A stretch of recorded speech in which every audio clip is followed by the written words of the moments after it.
Hello and welcome to this very special episode on the Environment Day. 5th of June every year is actually marked as the Environment Day, and this year, every year actually there is a theme around which this day is celebrated, and this year it is air pollution, because air pollution is a big concern, a real pressing problem of our times, which is why it's important to talk about air pollution. And I have with me Dr. Vikrom Mathur, who's the head of climate change here at ORF, to discuss this issue. Dr. Mathur, when we talk of air pollution, it's obviously it's happening because of it's causing global warming, it's affecting our health. Air pollution is a big concern for us here in India, because every year during winter we see there's a panic. Air pollution is at a high.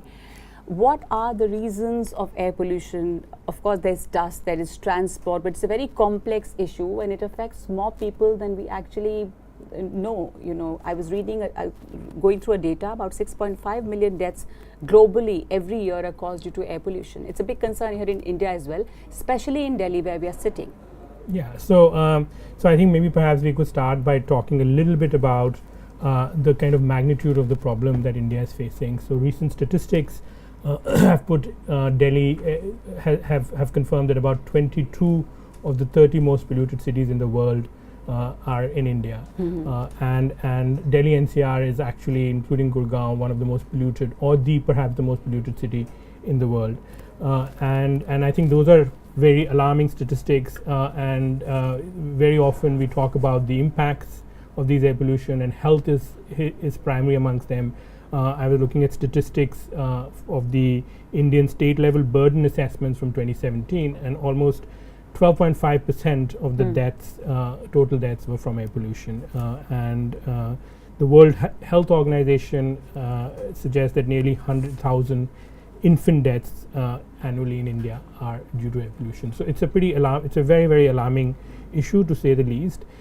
Just to clarify a little bit from your question, so when we talk about air pollution, it's a complex and many gases, right? And climate change is very often seen as a global air pollution problem with greenhouse gas emissions, which have kind of a global impact on weather changes, but a lot of the pollutants that we are most concerned about are much more localized, right? So PM10 and PM25, PM2.5, some of these local air pollutants are the ones that are causing most immediate impact and on our health.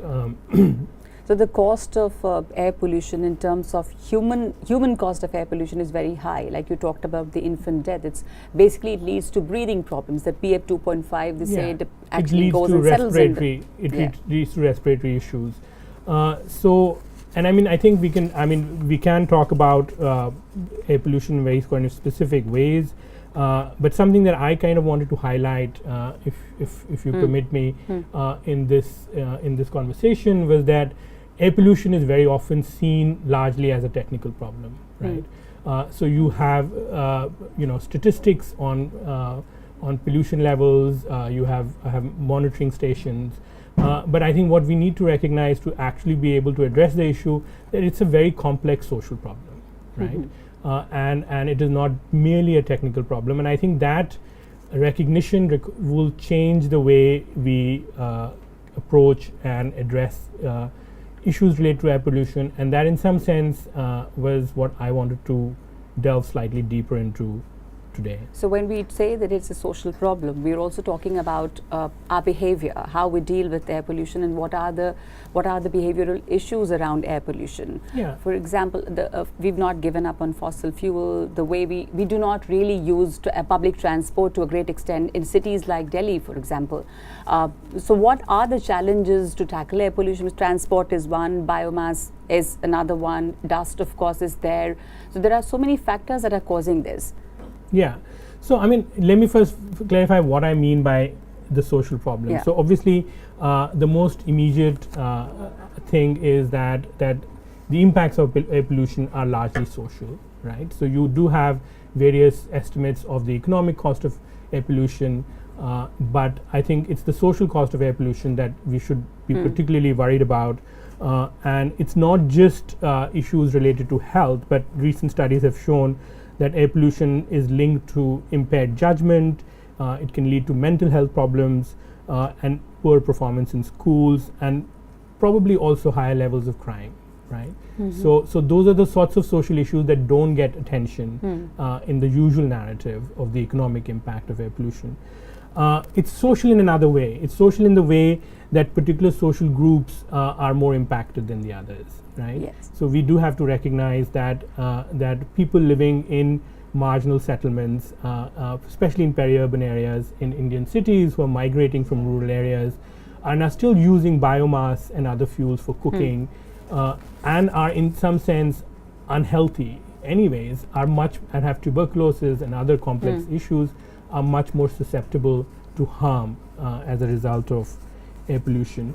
I think the issue of behavior and perceptions is something that comes up in a lot of conversations about air pollution, and very often we say that changing behavior is all about awareness and communication.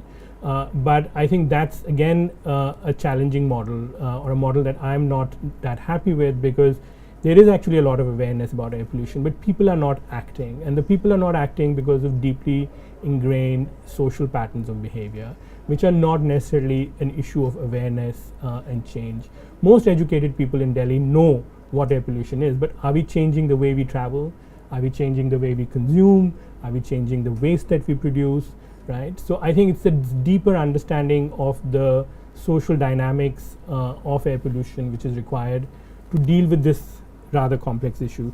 And I think moving on from that and just staying on this kind of notion of complexity, I thought I might try and speak about several, 3 or 4 major kind of areas which are the source of our pollution, but then try and uncover what are the kind of solutions, but also what are the behavioral dimensions or social dimensions in each of those, right? Yes.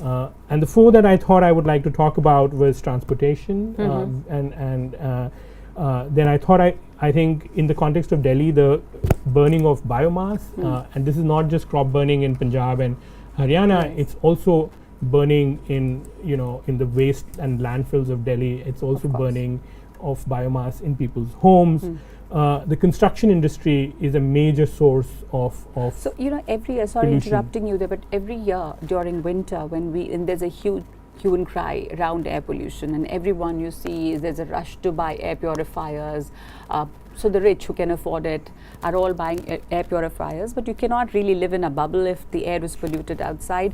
Now, there is always a talk and a debate about what is causing the maximum pollution. So we see knee-jerk reactions of odd even cars, of shutting down some industries, of the trucks not entering the city, but these are just the short-term measures that we see.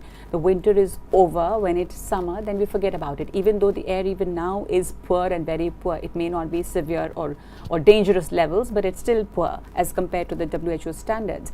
So what are the sources that are causing air pollution if I talk of Delhi, since it's one of the most polluted cities we have in India? And we talk of construction, we talk of stubble burning, all of that. Is there any one factor that's causing maximum pollution, or are all together contributing to it? Yeah, so I think you hit the nail on the head, that I don't think you can think of the problem in kind of piecemeal sector-wise approach. And although the pollution in the case of the winter months, when you have the seasonal burning of crops and particular kind of weather patterns that make smog and a sort of very dominant feature of life in Delhi, doesn't mean that the problem goes away, say in some other months, right? So vehicle emissions, which is a major source of pollution, is all year round. Right? So the number of cars on the road doesn't change dramatically, and they are polluting all year round. And industry, especially polluting industry around Delhi, whether it's the Badarpur power station, which is much talked about, but also there are brick kilns in the rural area. There's these smokestack that you'll see if you drive just 10 kilometers outside Delhi, and also cement manufacturing. So that is also something that is year round, and then there's pollution from from the use of generators in small and medium industries, in Okla, in industrial zones all around Delhi, which is year round, and the dust issue is also year round. It changes when with wind patterns and weather patterns and how far the dust gets carried away. But the issue of air pollution is an annual issue. It peaks. But the question is, are we reacting to it or taking measures, treating it as an annual issue and not a seasonal issue? We are not. So we would require some steps from the government. For example, UK had the Clean Air Act of 56 and then US had the Clean Air Act, and these acts did make a change. Should we also have a legislation which kind of enforces certain behavioral changes? See, I'm of the view that we actually have pretty strong legislations. But we're not following it. And in India, the crisis really is of implementation, right? So I'm not necessarily convinced that we need a new legislation or we need to wait for a new legislation. A new legislation would be great, but as you know, legislations take long time to draft and pass and implement and set up bodies to implement it. So I don't see legislation as the solution. I think we have to think of specific solutions in each of those sectors. At the private sector level, at government level, everybody has to come together to implement it. For sure. So if you know, definitely. So should we talk a little bit about what those could be? So I think obviously in the case of transportation, there have been these moves to block trucks from coming into Delhi, but they are not implemented. But I do think that the biggest issue around transportation is that of public transportation, right? And cars are seen in Indian upper middle class as an aspiration, as a status symbol, right? And everybody who can afford a car wants to have a car and travel in a car. Is it also because the public transport system is not enough? Yeah, that is also true. Public transportation system is not enough, but there's last mile connectivity issues in the metro, but the metro is pretty good, right? But you see that there is only particular sections of the society who use the metro, and most middle class, upper middle class households have a number of vehicles, right? Yes, not even one, many vehicles. Everybody have a number of vehicles. So I think this whole kind of issue around using public transport in the cities and provision of better public transport is definitely a major issue that needs to be addressed. In the whole issue of sort of biomass and crop burning, obviously those systems will be hard to change. These are traditional systems. People have been burning crops for ages, right? So you can't scream, Kejriwal can't scream at the chief minister of Haryana or Punjab and get that done. So I think you have to have a very systematic strategy to help farmers kind of move on to different systems, right? Yeah. So you can and it also depends if they make it a serious issue, if it's a serious concern for the politicians, or is it just a political or an election issue? And the problem is that it's not even an election issue. Pollution was not there in any of the manifestos except for probably the Congress, which did mention air pollution. But otherwise, it is not. That's the sad thing. It's not a political issue, given the fact that it should be. So I think, but I also think like in the context of sort of biomass burning, just consumption of less waste. This is an upstream act, right? But you have to have the systemic approach. Everything ends up in that Ghazipur dump, which is like mountains of burning waste, right? So just reduction of waste at the level of household, segregation of waste will, in the long term, have a huge impact on what gets burned and what gets polluted. In the case of the industry, I think the regulatory issue is the biggest, but the regulatory issue is largely because the state pollution control boards and the pollution control boards don't have the capacity to implement regulations, although we do have a lot of regulations that are there, and if implemented, I definitely think they could have a great impact, right? So this is this kind of non-compliance which is a major concern, particularly for small and medium industries, which do not comply with the rules. And then finally, I think the construction sector, again, there is a lot of technical solutions that are available, right? You can use water to spray the dust so it doesn't float. You can also take debris and bury it rather than just let it lie. But I think the problem really is that those things people know about them, people understand them, they have been part of the regulations, but they're just not implemented. And while you is talk it also about because people are just not sensitized enough? I still see there's a basic issue of behavioural problem that Yeah. Construction is happening, but most of the people do not even cover it. The guidelines are not followed. Yeah, so I think this is a behavioral issue. I also think there's a kind of fatalism as a cultural anthropologist. I do think there is a sort of fatalism inherent in, where we say, well, the other person will do their job. Our action doesn't matter, Yes. right? So there is this kind of general sense that you see that people don't feel committed to act because they feel like their action is not important. Then right? somebody else will do it for them. Somebody else will do it. Somebody else is taking care of the problem. So I think that whole issue of behavior and compliance and people acting in the right way is really kind of a major kind of issue as far as I see within in the context of air pollution in India. And definitely I think what this means is that you can't say this is just up to the policymakers or the industrialists, right?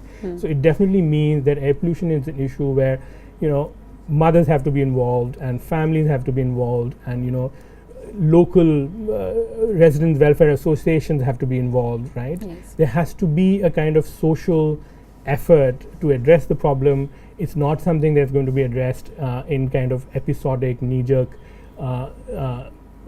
steps that the government might take as the dust. It's actually, we talk a lot about the winter pollution. In the summer, it's the loo which is flying the dust around. Yeah, the entire March, April, always the Poland. Summer is equally bad, right? There is a lot of so it's not something seasonal, and it's not something that can be addressed by piecemeal efforts. It's if you want to tackle air pollution, if you want to make sure that 100,000 infants don't die annually, as a society, that is something we should try to do. Yeah, I was just looking at a figure that China and India had 1.1 million air pollution related deaths in 2015, and another data says that while PM 2.5 decreased by 17% in China from 2010 to 15, pollution levels increased in India. Now, how has China managed to control it, even if it is a short-term measure? I know China is not as vibrant a democracy as we are, and they can just take measures and implement it, while we are always engaged in some kind of a political debate. We have to implement something. So is that a basic hurdle? I think it's a major hurdle. I think the way China manages, obviously China has more resources. There is no doubt about that, and because of more resources, it has more capacity, right? So it can deploy expensive air pollution methods like these cleaning towers, air cleaning towers, which we might find more expensive to deploy in many parts of India. But also I think it is related to the fact that people don't break rules, right? It's a culture that follows rules. And rules they have to. It's a serious, serious implications. Yeah, and we might take pride in the fact that if you break rules, then you suffer a lot in China, but you don't suffer that much in India. Then we are vibrant and we are democratic, and we are not centralized. And I like all that, right? Like I don't want to be in China, but I definitely think when it comes to solving problems, then China is definitely better at it than India. Course. Yeah, and also there are no budgetary allowances here, even in 2019 for air pollution. So it's clearly not a very big concern for the government. Though, the social dimensions of air pollution are huge, it's causing a lot of health. It's affecting the health of infants, of old people. The number of cases go up every season when there's a lot of smog. But it's really not a serious concern yet. It's surprising, which I find really surprising. And I think, for example, I know that ORF is committed to trying to politicize air pollution and bring it on the kind of political high table, right? So to create an awareness amongst the parliamentarians around it, and I think that really needs to happen.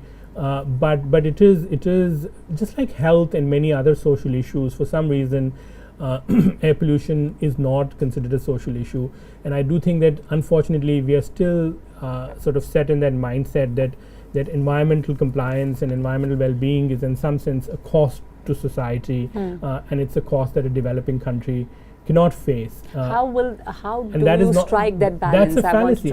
I think that's a huge fallacy, because I think, like, I have worked, for example, with in the context of climate adaptation. I've worked with migrant workers who are coming in, and there's seasonal crop failure, and then they move to Delhi for a few months while there is drought in the villages.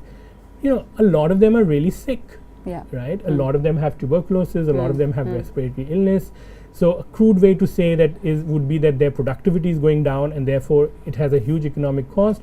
But actually, I don't even think we should think about productivity. I just think we should think about well-being.